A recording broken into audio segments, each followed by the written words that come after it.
The Paris Declaration respecting maritime law of 16 April 1856 was issued to abolish privateering. It regulated the relationship between neutral and belligerent and shipping on the high seas, introducing new prize rules. Major points. The major points in the declaration were: Privateering is, and remains, abolished.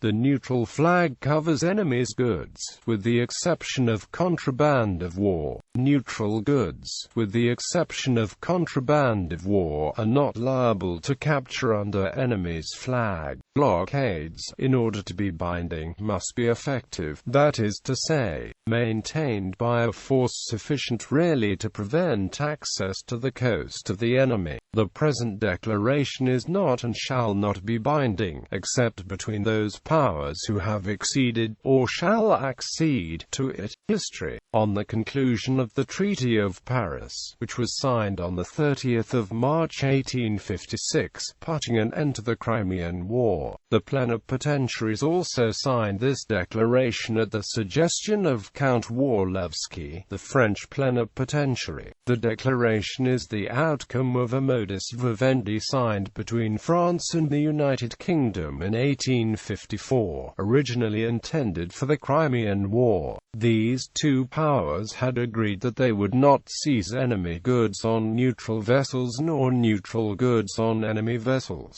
The belligerents had also agreed that they would not issue letters of marque, which they had not done during the war. At the close of this war, the principal states of Europe concluded that private armed ships, maintained at private cost for private gain, and often necessarily for a long time beyond the reach of the regular naval force of the state, could not be kept under proper control. The Declaration of Paris confirmed these rules and added to them the principle that blockades, in order to be obligatory, must be effective. The Declaration did not as such make privateers into a new category of international criminals, but rather made it a treaty obligation of states that they refrain from commissioning privateers in the first place. Most states normally treated foreign privateers as pirates in any case.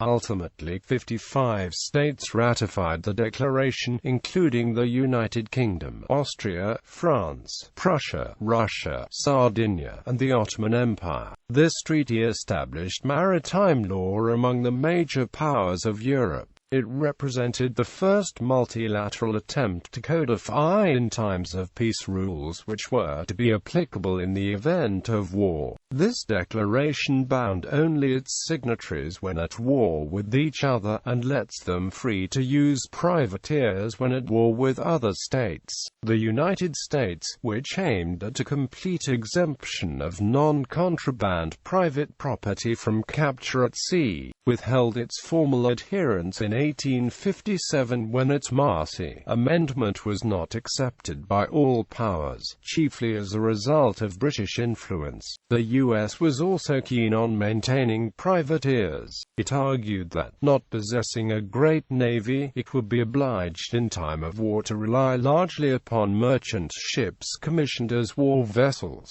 and that therefore the abolition of privateering would be entirely in favor of European powers, whose large navies rendered them practically independent of such aid. All other maritime states acceded to the declaration except Venezuela and Bolivia. In 1861, during the American Civil War, the United States declared that it would respect the principles of the declaration during hostilities. The same was done during the Spanish-American War of 1898, when the United States government affirmed its policy of conducting hostilities in conformity with the dispositions of the declaration. Spain, too, though not a party, declared its intention to abide by the declaration, but it expressly gave notice that it reserved its right to issue letters of marque. At the same time, both belligerents organized services of auxiliary cruisers composed of merchant ships under the command of naval officers. Some of the questions raised by this declaration were clarified by the 1907 Hague Convention. The rules contained in this declaration later came to be considered as part of the general principles of international law, and the United States too, though not formally a party, abides by provisions.